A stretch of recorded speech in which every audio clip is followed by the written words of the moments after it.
ከቤት እየመጣክ ነው? አዎ ከቤት ነው። እና ምሳ በልተሃል? አዎ በልቻለሁ። ወንድሜ ዛሬ የሆነ ነገር ላስቸግርህ። ምንድነው? ጠይቀኝ። ከችኳ ጋር ዛሬ ቀጠሮ አለኝና የሆነ መላ እንድትሰጠኝ ነው። እና ለዚህ ነው? ሂድ በቃ እልክልሃለሁ። አየ እሺ ሂድ በቃ።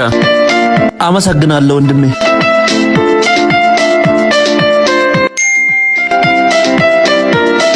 የስ 5000 ብር ወንድሜ። ያኔ ወድ መጣ።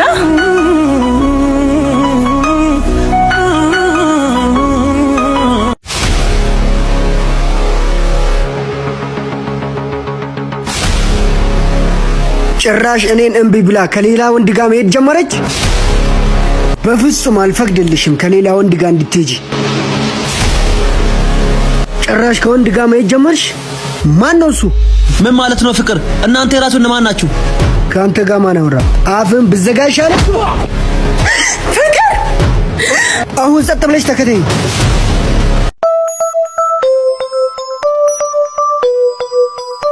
ልጅቷን ልቀቃት። ማን አንተ ደግሞ? ማንነቴማ ምንም አያረግልህ። ትሰማኛለህ? አፍን ዘግተህ ብትሄድ ይሻላል። ያለበለዚያ ምን